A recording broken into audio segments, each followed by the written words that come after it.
Olá, gente, seja muito bem-vindo ao Dentro da Área, o programa que te leva o melhor da resenha do esporte maranhense aqui na tela da TV Assembleia. Saiba que você destaque no programa de hoje. Motoclube é goleado pelo Cametá e perde invencibilidade no Brasileiro da Série D. Maranhão goleia Águia de Marabá e assume a liderança do grupo A2 da 4ª divisão. Você vai ver ainda, pela Série C, CSA e Sampaio empatam sem gols no Rei Pelé. E mais, com apenas um ano de treino, enxadrista maranhense garante vaga no GEBS 2024. Tudo isso agora no Dentro da Área, que já está no ar. Dentro da Área no ar, seja muito bem-vindo. Eu já começo o programa também chamando meu querido amigo Gregório Dantas. Greg. E aí, Dani? Tudo certo? Tudo tranquilo? Belezinha, meu amigo. Bem-vindo. Obrigado. Tamo junto. Agora a gente já começa o programa trazendo informação. Vamos pro Giro da Área, tá certo? Bora pro Giro da Área. Giro da Área com destaque para nossa fadinha Raíssa Leal, se garantiu nas Olimpíadas 2024 em Paris. Também tem o Sampaio Basquete na primeira Copa LBF. O Sampaio ficou com o vice-campeonato. Acompanhe.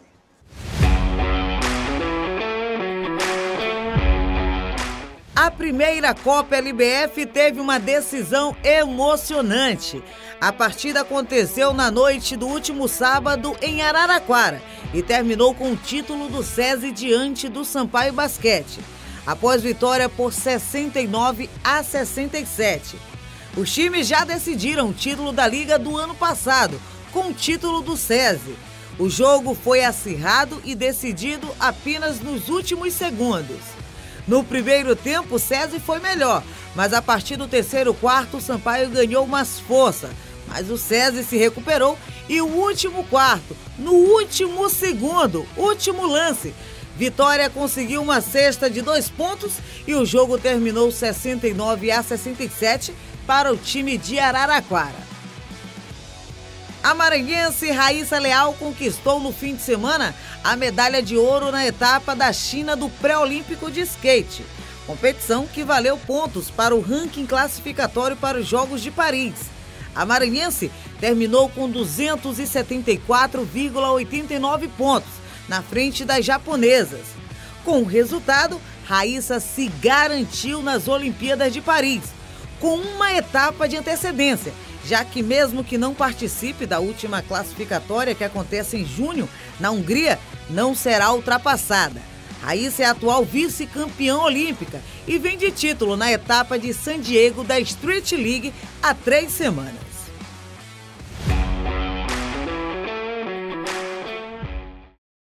Muito bacana esse giro.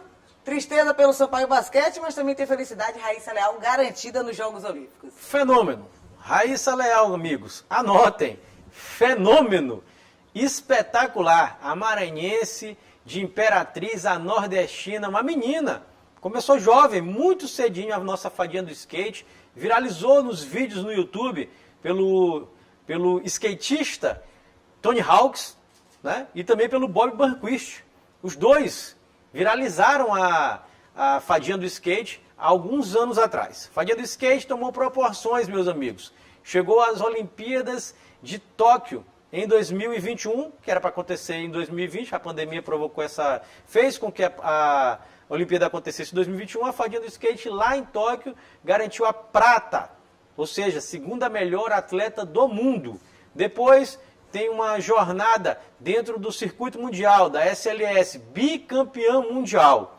Várias vezes campeã também do circuito mundial.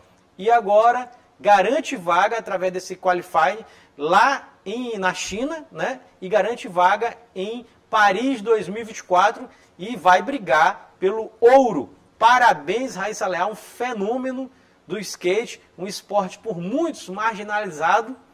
Hoje, através de uma menina nordestina, maranhense do interior, ocupa o lugar mais alto no Brasil. E olha, me arrisco a dizer, viu, Dani? Hoje, talvez, Raíssa Leal seja a maior atleta brasileira em atividade. Sim. E ela é a atual vice-campeã olímpica. Isso, a atual prata olímpica. Então, Raíssa Leal está de parabéns, parabéns mesmo à nossa fadinha do skate. Com relação à parte triste, né? Sampaio Basquete, infelizmente, perdeu a final da Copa LBF disputada lá no ginásio do SESI, em Araraquara. Copa LBF, como todos sabem, reuniu o primeiro, segundo, terceiro e quarto da Liga de Basquete Feminino no primeiro turno. O Sampaio foi o primeiro, né? Encarou o quarto colocado, o SESI foi o segundo e encarou o terceiro. Jogo único, final também jogo único, e no final de semana o Sampaio perdeu por 2 pontos de diferença. Ainda teve a última bola, que poderia fazer uma cesta de 3 e até ganhar o jogo, uma de 2 e levar para a prorrogação. Não deu para o Sampaio, acabou mesmo derrotado pela equipe do César Araraquara, que foi a equipe que, inclusive, no ano passado, derrotou o Sampaio na final, nos playoffs da final da LBF 2023. Eu ainda me arrisco que pode ser até essa nova final em 2024, viu, Greg? Me arrisco a dizer também, até porque são as 2 melhores equipes dentro da LBF 2024. César Araraquara é a pedra no sapato do Sampaio Corrêa. É a pedra no sapato do Sampaio Corrêa. Atrapalhou o Sampaio no passado, atrapalhou o Sampaio na Copa LBF, só que o Sampaio, rapidamente, tem que trocar o chip. Sabe por quê, Dani? Porque o Sampaio já joga, nesta terça-feira, 8 da noite, aqui em São Luís, contra a equipe do Blumenau. E aí, meu amigo, aí a parada é diferente, porque o Sampaio é o atual líder da LBF, em 15 jogos disputados, ganhou 14. Ou seja, está atropelando, passando por cima na LBF em busca do tetracampeonato nacional. O Sampaio é tricampeão brasileiro, tricampeão da LBF, vai em busca do tetra, e o Blumenau é mais um degrauzinho que o Sampaio tem que subir, não é isso? Certíssimo. Agora a gente vai para o nosso quadro aqui do Dentro da Área, o Curioso Esporte. O Rafael Albuquerque vai trazer a história do Nhozinho Santos. Acompanhe em mais uma edição do Curioso Esporte. Joaquim Moreira Alves dos Santos dá nome ao segundo maior estádio do Maranhão. O estádio municipal foi inaugurado em 1950 e tem capacidade para mais de 12 mil pessoas. Mas você sabe quem foi Nhozinho Santos? Não, felizmente não. Não, sei não. Não conheço não. Nhozinho Santos nasceu em 1884 e veio de uma importante família do ramo da indústria têxtil. O historiador Diogo Galhardo conhece bem a história. Ele conta que Nhozinho era filho do dono da fábrica Santa Isabel e foi o principal responsável por revolucionar o esporte no Maranhão. Ali no final do século XIX, e já no começo da República, na década de 1890, vários ricos comerciantes edificaram fábricas têxteis na capital, São Luís. Ali você tinha a fábrica da Camboa, que já apareceu já no final da monarquia, tinha a fábrica Rio Anil, a fábrica Cânimo, a fábrica São Luís, estão várias tecelagens, e a maior de todas, que era a Companhia Fabril Maranhense, da qual o pai dele, Crispim Alves dos Santos, era o maior acionista, foi o grande organizador. E ele envia o filho para Liverpool, na Inglaterra, para estudar técnicas têxteis e cuidar da indústria. E quando ele volta de lá, e ele era um jovem, e ele volta trazendo vários esportes ingleses para o Maranhão. E não só ele, outros filhos de comerciantes e industriais que vão para a Inglaterra voltam trazendo esses esportes. Futebol é só um deles, tem vários outros, tem polo, tem clube de regatas, né? Eles faziam lá no Rio Anil, natação, várias coisas, corrida de cavalos que os ingleses gostam muito, o futebol também, então foram vários esportes praticados na Inglaterra que eles trouxeram para o Maranhão. Ele conta ainda que em 1905, Nhozinho fundou o primeiro clube recreativo de São Luís, localizado no Canto da Fabril. O espaço teve ampla adesão dos sócios e anos depois foi popularizado pelos operários da fábrica. Então o futebol no Maranhão ele é muito interessante porque ele não veio de outros estados do Brasil, ele veio direto da Inglaterra, pelo Nhozinho Santos e por outros jovens daquela época. E é organizado o primeiro time de futebol regular, o Fabril Athletic Club, né, em 1907. Esse clube vai ser extinto em 1914 e vai ser recriado 3 anos depois com o nome de Football Athletic Club, né? Com a mesma sigla, FAC, né? E o FAC ele foi o primeiro time de futebol do Maranhão. As ruínas de sua antiga casa registram que já foi a morada de um dos grandes nomes da história do Maranhão. Mais do que pela construção, a memória de Nhozinho Santos será lembrada pelo legado que deixou para o esporte maranhense. Ele é o grande iniciador do futebol do Maranhão, como outros jovens daquela época. Inclusive eu mesmo tive um ancestral que foi um dos fundadores do futebol do Maranhão, e ele tinha um time chamado Santa Cruz Futebol Clube. E os nomes eram em inglês mesmo, né? Então foram vários jovens, dentre eles o Nhozinho Santos, mas foram vários jovens dessa época e o legado está nos times de futebol atuais. O estádio batizado em sua homenagem é um reconhecimento pela importância de quem atravessou o oceano para mudar a história.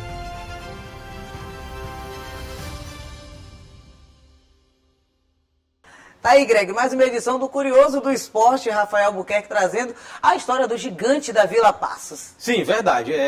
Curioso do Esporte trazendo a história, né, do estádio Nhozinho Santos, que é o nosso estádio municipal aqui de São Luís. A gente tem muita coisa de falar sobre ele. Rafael contou, bem bacana, contou a história do estádio. Vou lembrar que no programa passado ele falou um pouquinho sobre o Castelão, né, que era aniversário, inclusive, do Castelão nesse mês de maio. Né? Trouxe 2 torcedores, um do Mota e do Sampaio, contou um pouco da história e agora ele traz a história do Nhozinho Santos. Alguns dados importantes do Nhozinho Santos, como todos sabemos, o gigante da Vila Passos, como é apelidado, né?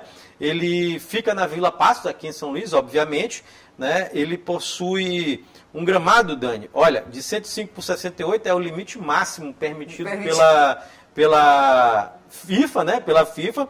O estádio foi inaugurado cadê, rapaz? Perdi aqui. 1º de outubro de 1950, no jogo Sampaio Paysandu. Sampaio ganhou por 2-1 e a primeira pessoa que fez um gol no estádio Nhozinho Santos foi o Hélio, jogador do Paysandu. Alguns dados interessantes aqui. Recorde de público, Dani, em 1980, 26 de março, 24.865 pessoas. A gente nem pensa que no Nhozinho Santos dava para caber tanta gente. Isso né? quer dizer, muita gente muito torcedor novo hoje em dia diz onde é que colocaram 24 mil pessoas, porque antes, gente, não tinha cadeira no Nhozinho Santos. Não tinha, e por isso que assim como no Castelão. Gente, né? Castelão 40 mil, já teve mais de 90 no Castelão. Mais de 100 mil. Mais de 100 mil. Pois é, então o recorde foi esse, em um jogo Maranhão e Vasco da Gama, né?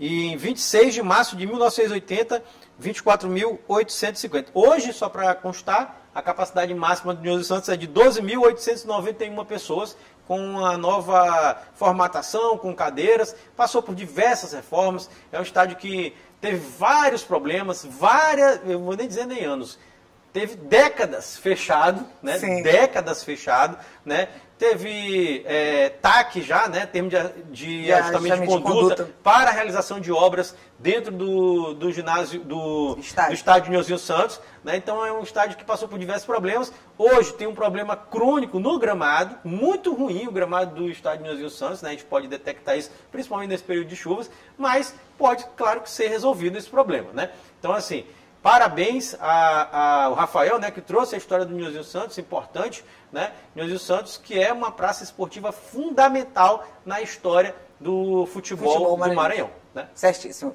Agora a gente vai para um breve intervalo e logo após o intervalo a gente vai trazer a reportagem do enxadrista maranhense, que vai representar o estado do Maranhão em Aracaju nos Jogos Escolares Brasileiros. Segura aí que já a gente volta.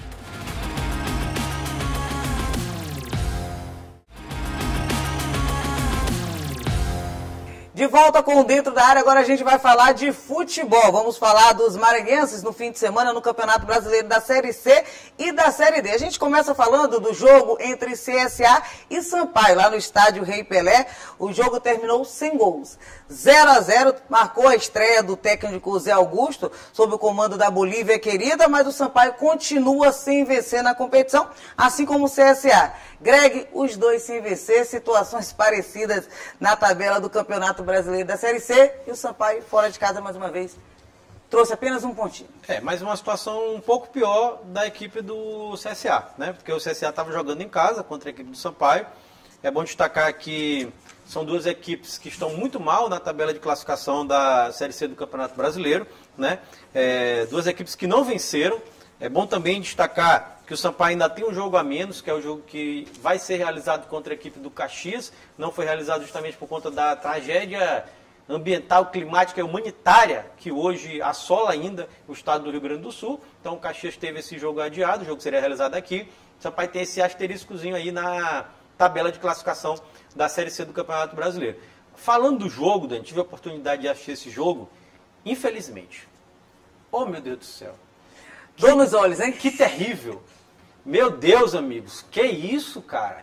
CSA e Sampaio tiveram uma apresentação desastrosa, uma coisa assim tenebrosa, horripilante. Eu vou aliviar um pouquinho a barra do senhor técnico Zé Augusto, do Sampaio, porque ele assumiu, imediatamente ele foi treinar o time, o que viajou. O que é de se louvar, né? Ele assumiu, não teve, não vou assumir agora não, espera aí, não. Assumiu, treinou antes de ser apresentado. Mudou, né? Inclusive. Mudou a formatação de peças do Sampaio, a escalação, né? Tirou aquela improvisação do Cortez na lateral na zaga, voltou ele para sua posição de origem na lateral esquerda, fez algumas mudanças interessantes, né? A entrada do Brunão, não é isso? Mas assim, o que eu tenho a dizer a respeito desse jogo? Jogo terrível, horripilante, tecnicamente fraquíssimo, um dos piores jogos que eu assisti no ano, né? Mas deu para perceber o seguinte, o Sampaio já consegue ter, muito que timidamente, uma postura defensiva melhor. Quando é que eu digo isso aqui? O Sampaio não sofreu riscos. Aí, mas o CSA também não oferece risco a ninguém, mas está jogando com o adversário, na casa dele, né? Então o Sampaio não sofreu os riscos, só que também tem um problema gravíssimo, o Sampaio não criou absolutamente nada. Os dois times não funcionaram. Muita gente vai dizer, o gramado estava molhado, choveu. Sim, choveu, mas tu não criou nada. Jogo fraco, fraquíssimo. Acredito que esse time do CSA vai brigar para cair, vai brigar para não cair, aliás, até o final da tabela de classificação. E o Sampaio, existe uma tendência de melhora. Muito por conta da contratação do Zé Augusto. A gente já consegue perceber timidamente ainda, claro, uma postura ainda defensiva do Sampaio melhor, precisa muito melhorar em termos de criatividade, mas acredito que contratações virão. O Sampaio contratará, até porque o Zé Augusto vai chegar e ele vai indicar os jogadores dele. E aí vão vir jogadores e eu acho que ele tem que se preocupar muito a respeito de criação de meio de campo do Sampaio. Jogadores criativos. Posso dizer um aqui que daria com uma luva no Sampaio? Qual, Greg? Barata. Tá no Mike. Titular absoluto do Sampaio hoje. Vinha pro Sampaio para jogar. Camisa 10, faixa, tudo. Resolvia. Meu amigo, Barata dava certinho no Sampaio hoje. Tem informações de bastidores que inclusive já houve esse pedido, inclusive de outros. Você teve esse contato? De outros jogadores que Zé Augusto tem indicado, como o Barata, o Ronald, o Cavi, o Vander e o Adeilson. Foram jogadores que eu tenho de bastidores, informações que foram pedidos pelo senhor Zé Augusto. E se eles saírem do Mike e chegarem ao Sampaio, o Sampaio sai muito fortalecido, mas acaba com o Maranhão Atlético Clube, porque a espinha dorsal do Maranhão Atlético Clube são justamente esses jogadores. É o meio campo completo, né? O meio campo completo. Inclusive tem uma final de campeonato maranhense ao longo. Exatamente. Então o Sampaio tem uma tendência de melhora. Até separei aqui, Dani, informações a respeito disso. O Sampaio tem nesse meio de semana uma missão extemporânea, vou chamar assim, que é diante do Fluminense, né? É uma missão quase impossível ganhar o Fluminense no Maracanã por 2 gols de diferença para levar para os pênaltis, então tem que ganhar por 3 gols. O campeão da Libertadores. Para ganhar por 3 gols de diferença. O Sampaio tem essa missão no meio de semana, já sabe que o Pimentinha nem viajou lá para o Rio, o Sampaio já foi, o Pimentinha não foi, e o Sampaio mesmo tem que se concentrar, Dani, na Série C do Campeonato Brasileiro, né? Até porque na Série C do Campeonato Brasileiro, cadê, rapaz? Separei aqui, Dani, cadê, rapaz? O Sampaio vai pegar agenda. Isso. O Botafogo da Paraíba. O Botafogo da Paraíba, exatamente, no sábado, às 8 horas da noite, no Estádio Castelão. Esse é o adversário do Sampaio, que o Sampaio tem que levar a sério, a vera, porque o objetivo principal do Sampaio nesse ano de 2024 é voltar à Série B do Campeonato Brasileiro. Então, prioridade para a Série C. Com relação à tabela de classificação, Dani, separei aqui também. Nesse momento, o Sampaio está namorando a zona de rebaixamento ali. Isso, uma posição acima, está na 16ª posição com apenas 2 pontos. Aí é bom destacar também que o Caxias só tem 2 jogos e o São José também só tem 2 jogos disputados, né, e estão na zona de rebaixamento. Um com ponto, um com nenhum ponto. Então, a situação do Sampaio, por pontos perdidos, é de rebaixamento. Né, por pontos perdidos é de rebaixamento. Então o Sampaio precisa melhorar, a tendência é de melhora, foi o que a gente pôde perceber nesse jogo, também a chegada do Zé Augusto. Tomara que aconteça e que o Sampaio consiga ali se classificar para a próxima fase e brigar para subir, para voltar para a Série B do Campeonato Brasileiro. Certíssimo. Agora a gente vai falar de Série D. Vamos falar do jogo entre Cametá e Moto Clube. O Moto que viajou mais de 4 mil quilômetros para jogar lá no Parque do Bacurau, na cidade de Cametá, e saiu de lá com uma derrota de 4-1. Poderia ter sido pior, inclusive. Vexame, vergonha, o que é que a gente pode dizer desse jogo do Moto Clube, Greg, por mais uma rodada da Série D? Lembrando que o Moto perdeu a invencibilidade na competição, com essa derrota de 4-1, podendo ter sido pior. Foi feio, viu? Também tive a oportunidade de assistir esse jogo, assistir completo, todinho. A gente consegue agora, a facilidade, né, que tem hoje em dia. Tem aquelas TVs... Multiplataforma? Aquelas TVs lá do próprio estado, da própria cidade, lá de Cametá, assisti uma transmissão ao vivo lá dos companheiros jornalistas lá transmitindo, né? Um jogo terrível, né? E olha que os comentaristas de Cametá estavam dizendo, sabe o que, Dani? Acompanhei, não sei se você assistiu também, por esse mesmo meio, né? Ele estava dizendo assim, o time do Cametá é ruim. Eles estavam dizendo. Agora, esse Moto, como que esse time chegou à liderança do Grupo A2? Eles estavam dizendo que era que nem um jabuti em cima da árvore. Ninguém sabe como ele chegou lá, né? Eles estavam dizendo colocaram que era isso. Lá. Colocaram. Alguém pegou e botou lá, porque não é normal. E eu assisti o jogo todinho e o Moto realmente muito fraco. Muito fraco. Completamente dominado por uma equipe do Cametá que é muito fraca também.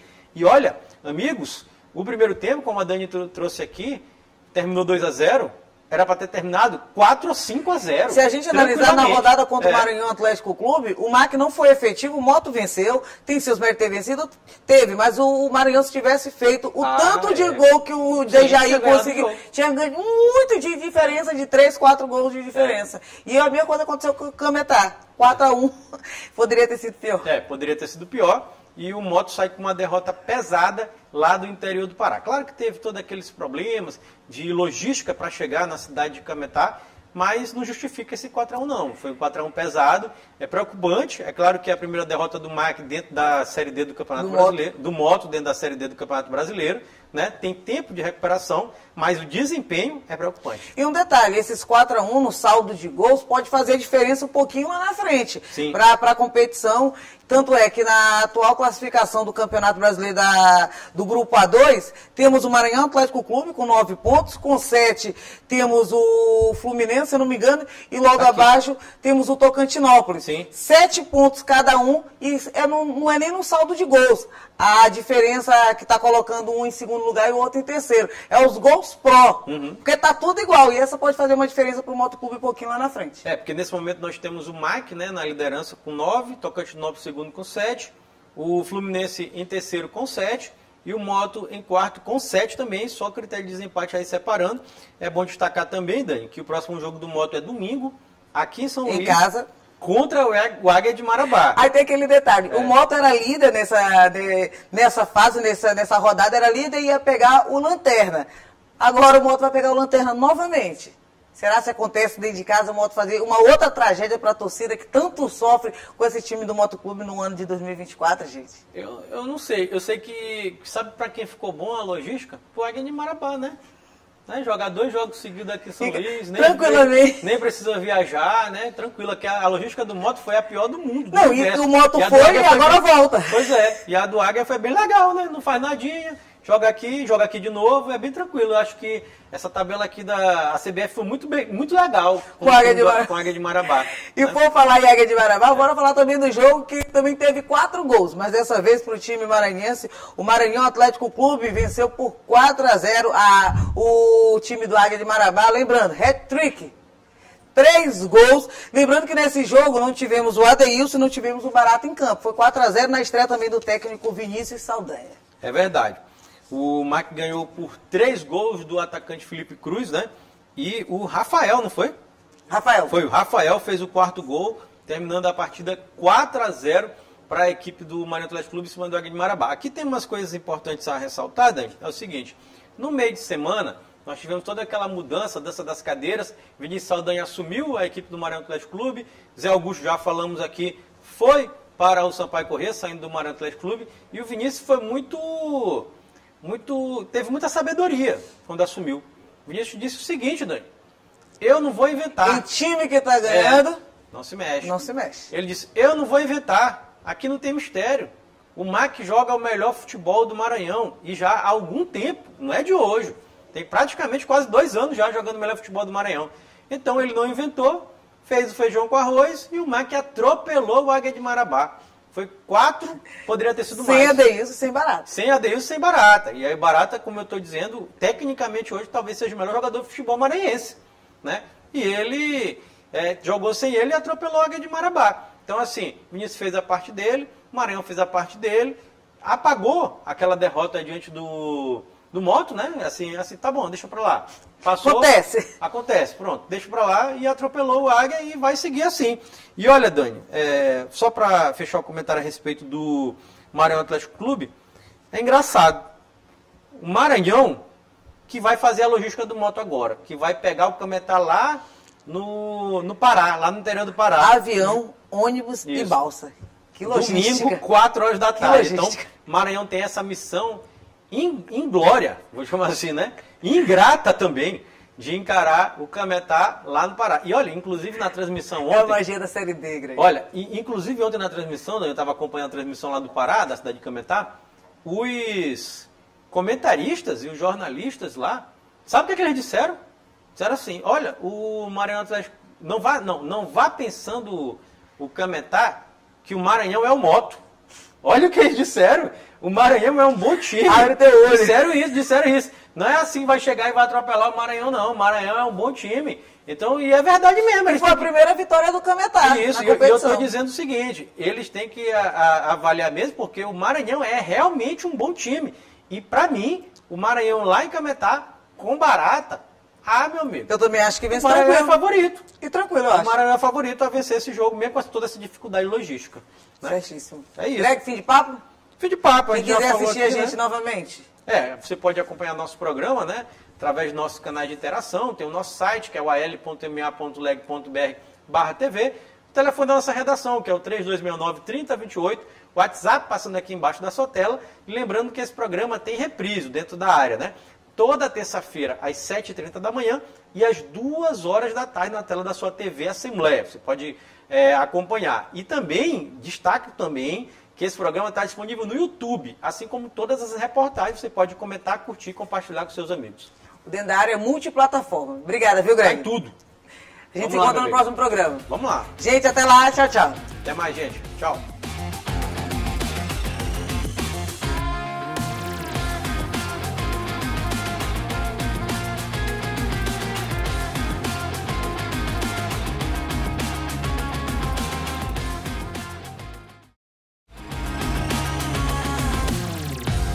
De volta com Dentro da Área aqui na tela da TV Assembleia. Agora a gente vai falar de xadrez. Enxadrista maranhense vai representar o estado do Maranhão em Aracaju. Acompanhe na reportagem. Com apenas 1 ano de treino, Gabriel já se destaca no cenário do xadrez estadual, provando que comprometimento e dedicação são a chave para o sucesso.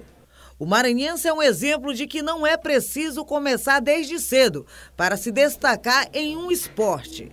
Ele descobriu sua paixão pelo xadrez há pouco tempo, mas já alcançou resultados positivos. Eu comecei a jogar há 1 ano atrás e o que despertou esse interesse em mim em relação ao xadrez foi uma partida que eu assisti em um determinado canal que retratava uma partida entre Garry Kasparov e o Magnus Carlsen. O Magnus tinha apenas 13 anos e eu percebi a genialidade desse jogo.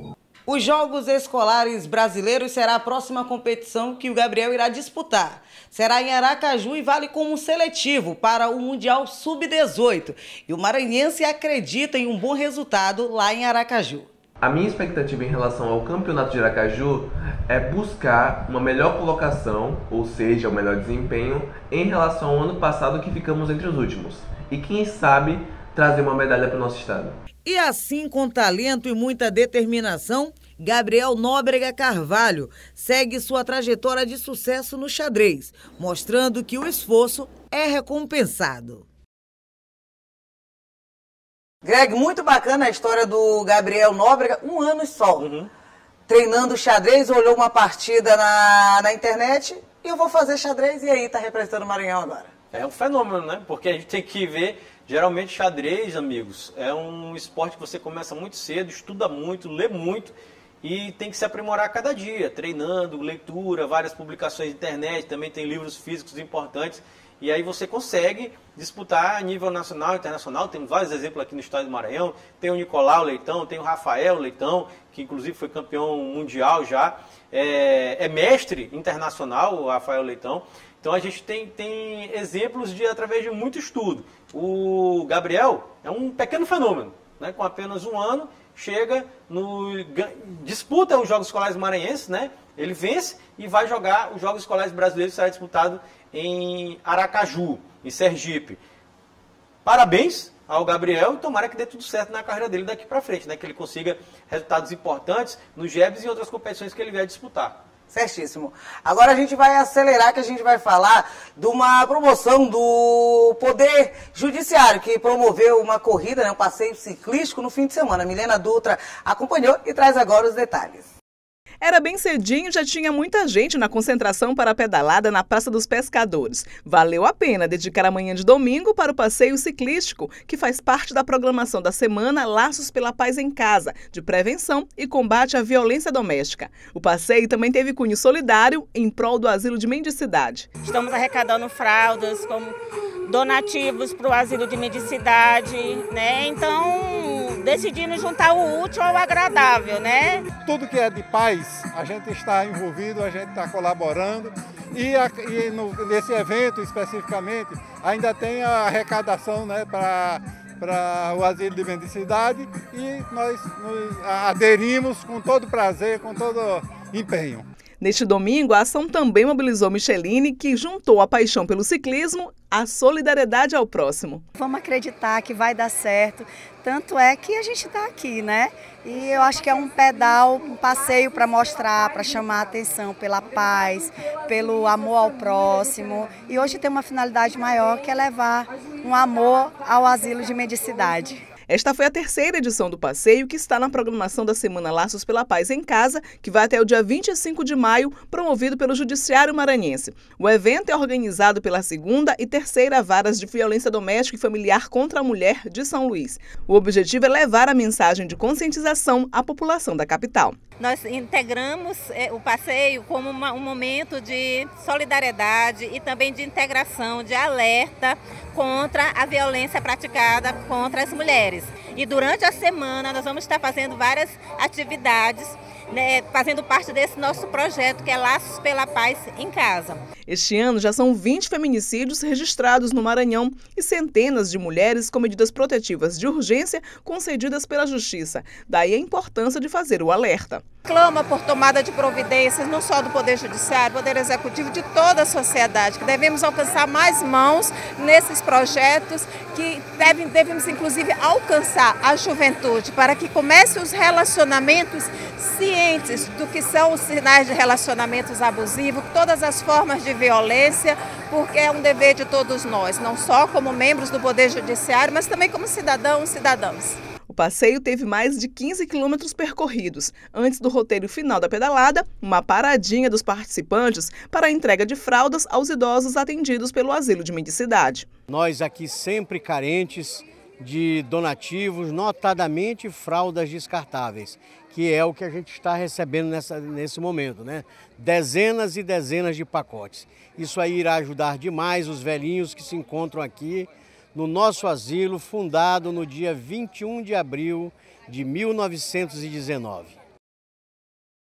Bem bacana esse passeio ciclístico, né, que tem o intuito justamente na semana de programação de combate à violência contra a mulher, e aconteceu e a Milena acabou acompanhando. É verdade, olha, Dani, aqui foram várias ações interessantes nesse passeio ciclístico, né? A gente pôde acompanhar aqui, é um passeio que foi organizado pela 2ª e pela 3ª Vara da Mulher, né, aqui de São Luís, e é bom destacar que teve a organização das juízes de direito, até separei aqui, Dani, ó, Lucelena Barros Ville, Samira Barros Ville e Lorena de Salles Rodrigues Brandão. Então foram as 3 juízas, né, responsáveis pela organização desse passeio ciclístico, né, chamado Laços pela Paz, né, Laços pela Paz. Aconteceu no final de semana ali na zona litorânea, na Avenida Litorânea, foram mais de 20 quilômetros.